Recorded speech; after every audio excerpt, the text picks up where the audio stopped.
మంచి శుభవార్త అని చెప్పుకోవచ్చు. So airports authority of India నుంచి మనకు జూనియర్ ఎగ్జిక్యూటివ్కి సంబంధించినట్టు ఒక మంచి నోటిఫికేషన్ అయితే రావడం అయితే జరిగింది friends. So airports authority of ఇండియాలో వేకెన్సీస్ అనేవి రెగ్యులర్గా వస్తూ ఉంటాయి. సో ఈసారి కొంచెం వేకెన్సీస్ చాలా ఎక్కువనే వచ్చినాయని చెప్పుకోవచ్చు friends. So junior executive air traffic control అని పోస్టులు ఉన్నాయి. మొత్తం 309 పోస్టులు ఉన్నాయి.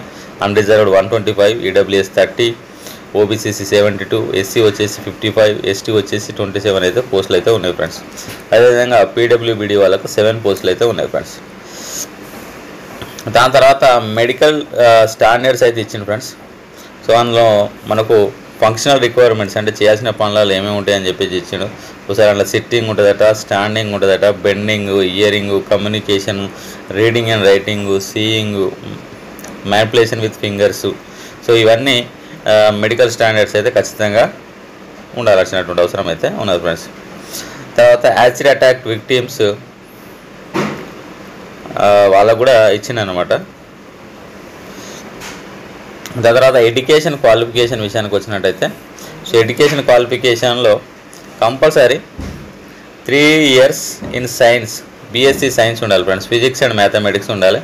సో వాళ్ళు ఉన్న వాళ్ళు ఎలిజిబుల్. లేకపోతే ఇంజనీరింగ్లో నువ్వు ఏ డిసిప్లిన్ దేంట్లో చేసినా కానీ నువ్వు ఎలిజిబుల్ అనమాట. దాని తర్వాత ఏజ్ లిమిట్ విషయానికి వచ్చినట్టయితే, సో మినిమం ఏజ్ వచ్చేసి 27 years ఉంటుంది ఫ్రెండ్స్. అది ఏ డేట్ను పరిగణలోకి తీసుకుంటారు అంటే 24/5/2025 పరిగణలోకి తీసుకొని మినిమం ఏజ్ అయితే అంత అయితే ఉండడం అయితే జరుగుతుంది. సో మనకు ఏజ్ రిలాక్సేషన్ ఉన్నది. ఎస్సీ ఎస్టీలకు అయితే 5 years ఉంటుంది, ఓబీసీ వాళ్ళకైతే 3 years ఉంటుంది. అదేవిధంగా పీడబ్ల్యూబీడీ వాళ్ళకైతే 10 years ఏజ్ రిలాక్సేషన్ అయితే ఉన్నది ఫ్రెండ్స్. దాని తర్వాత మోస్ట్ ఇంపార్టెంట్ డేట్స్ విషయానికి వచ్చినట్టయితే, సో ఆన్లైన్ అప్లికేషన్ స్టార్ట్ అయ్యేదేమో 25/4/2025. ఆన్లైన్ అప్లికేషన్స్ క్లోజ్ అయ్యేది వచ్చేసేమో 24/5/2025 ఉన్నది ఫ్రెండ్స్. మనకు ఇంకా త్వరలోనే ఉన్నది. దాని తర్వాత పే స్కేల్ విషయానికి వచ్చినట్టయితే, పే స్కేళ్ళల్లో మంచి పే స్కేల్ ఉంటుంది ఫ్రెండ్స్ ఇలా.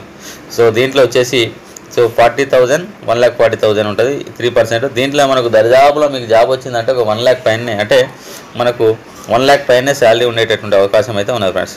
దీంతో పాటు ఈ బేసిక్తో పాటు మనకు డిఏ వస్తుంది, పర్క్స్ 35% వస్తుంది.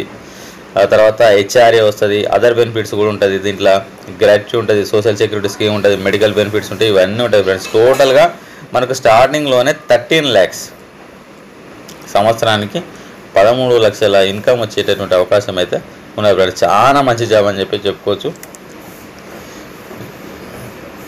దాని తర్వాత పే ప్రొటెక్షన్ ఉన్నదన్నమాట. ఒకవేళ నువ్వు సెంట్రల్ లేదా స్టేట్ గవర్నమెంట్ జాబ్లలో పనిచేస్తే అక్కడ నీకు ఇప్పుడు వచ్చేసి శాలరీ కంటే ఆ శాలరీ ఎక్కువ అనుకో, నీకు ఇక్కడ శాలరీ అనేది ఆ శాలరీతోటే స్టార్ట్ అవుతుంది ఫ్రెండ్స్. తర్వాత ఇంపార్టెంట్ ఇన్స్ట్రక్షన్స్ విషయానికి వచ్చినట్టయితే, ఒకవేళ లాస్ట్ ఇయర్ అంటే డిగ్రీలో లాస్ట్ ఇయర్ ఉన్న స్టూడెంట్స్ ఎలిజిబులా కాదా అని డౌట్ వస్తుంది. సో దాంట్లో అప్లికేషన్ వెరిఫై చేసే టైంకి సో వాళ్ళు డిగ్రీ పూర్తయితే వాళ్ళు ఎలిజిబుల్ ఫ్రెండ్స్. నెక్స్ట్ సర్టిఫికేట్ విషయానికి వచ్చినట్టయితే మనకు ఎస్సీ ఎస్టీ అదేవిధంగా ఓబీసీ, సో ఈడబ్ల్యూఎస్, సో ఈ సర్టిఫికేట్స్ ఉంటాయి ఫ్రెండ్స్. ఎస్సీ ఎస్టీలు అయితే సో ఇప్పుడు నోటిఫికేషన్ కంటే ముందు 2025 కంటే ముందు ఏ సర్టిఫికేట్ ఉన్నది పనికి వస్తుంది. తర్వాత ఓబీసీలకు అయితే ఖచ్చితంగా ఫైనాన్షియల్ ఇయర్ 2025-26కు సంబంధించినటువంటి ఓబీసీ సర్టిఫికేట్ అయితే తీసుకొచ్చుకోవాలి. అదేవిధంగా ఈడబ్ల్యూఎస్ వాళ్ళు కూడా సేమ్ అదే విధంగా సర్టిఫికేట్ అయితే తీసుకొచ్చుకోవాలి ఫ్రెండ్స్, 2025-26కు సంబంధించినటువంటిది. దాని తర్వాత సెలక్షన్ ప్రాసెస్ ఎట్లా ఉంటుంది? సెలక్షన్ ప్రాసెస్లో మెయిన్గా కంప్యూటర్ టెస్ట్ ఉంటుంది ఫ్రెండ్స్, ఓకేనా. సో కంప్యూటర్ టెస్ట్ తర్వాత దాని తర్వాత మనకు అప్లికేషన్ వెరిఫికేషన్, వాయిస్ టెస్ట్ అన్న, తర్వాత సైకో యాక్టివ్ సబ్స్టాన్స్ టెస్ట్ అన్న, సైకాలజికల్ అసెస్మెంట్ టెస్ట్ అయినా, ఫిజికల్ మెడికల్ ఎగ్జామినేషన్ అని ఇవన్నీ ఉండేటటువంటి అవకాశం అయితే ఉన్నది ఫ్రెండ్స్. అంటే మనం మానసికంగా ఏ విధంగా ఉన్నాం, తర్వాత ఫిజికల్ రిక్వైర్మెంట్స్ ఉన్నాయా లేవా, మనం ఏమైనా డ్రగ్స్ తీసుకుంటున్నామా లేవా, ఇవన్నీ మనకు చెకింగ్ అయితే చేయడం అయితే జరుగుతుంది ఫ్రెండ్స్. సో ఇందులో మనకు గుడ్ న్యూస్ ఏంటంటే, there will not be any negative marking for wrong answer attempted by the candidates in computer based test. అంటే ఫైనల్గా నెగటివ్ మార్కింగ్ అనేది లేదు ఫ్రెండ్స్. దాని తర్వాత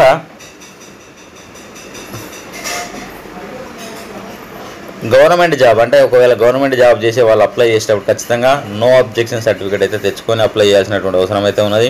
సో అప్లై చేసే ప్రతి ఒక్కరికి ఈమెయిల్ ఐడి అయితే ఖచ్చితంగా ఉండాలి ఫ్రెండ్స్, ఓకేనా. దాని తర్వాత ఇంకో రిక్వైర్మెంట్ ఏంటంటే మనకు ఇంటర్లో కానీ గ్రాడ్యుయేషన్లో ఇంటర్లో మెయిన్గా మనకు ఇంగ్లీష్ చదివి ఉండాలి ఫ్రెండ్స్. ఇంటర్ కానీ 10th లెవెల్లో ఇంగ్లీష్ చదివి ఉండాలి. సో మనం అందరం మనకు చదివే ఉంటాం, ఇంగ్లీష్ అయితే ఖచ్చితంగా చదివే ఉంటాం, మనకు ఒక సబ్జెక్ట్ ఉన్నది కాబట్టి. దాని తర్వాత మనకు ఏదైతే మనం ఇన్కమ్ సర్టిఫికేట్ తీసుకొస్తామో అది హిందీ లేదా ఇంగ్లీష్ లాంగ్వేజ్లో ఉండాలి ఫ్రెండ్స్, మనకు ఒరిజినల్ లాంగ్వేజ్లో ఉండకూడదు అనమాట. తర్వాత అప్లై చేసేటప్పుడు ఆన్లైన్లో అప్లై చేయాలి. So first valid email ID ఉండాలి, మనకు ఈమెయిల్ ఐడి ఖచ్చితంగా వ్యాలిడ్ అయి ఉండాలి. దాని తర్వాత మనం ఫోటో అప్లోడ్ చేస్తాం కదా, ఆ ఫోటో అనేది మనకు 3 months కంటే పాతది ఉండదు ఫ్రెండ్స్. సో ఇప్పుడు లేటెస్ట్గా దిగి అప్లై అయితే చేయండి. సో మళ్ళీ ఫోటో విషయానికి కొన్ని రూల్స్ అయితే ఉన్నాయి ఫ్రెండ్స్, దాంట్లో ఫోటో విషయానికి కొన్ని రూల్స్ అయితే ఉన్నాయి. సో 3 months లోపలనే ఉండాలి ఫోటో, మన లేటెస్ట్గా దిగింది అయితే ఉండాలి. ఫోటో కోసం కకృతి వాడైతే పాత ఫోటోలు పెట్టకూరి. తర్వాత నెత్తి మీద క్యాప్ పెట్టుకున్నాడు కానీ హ్యాట్ పెట్టుకోవడం కానీ ఇట్లాంటి పెట్టుకున్నది ఏం చేయదు.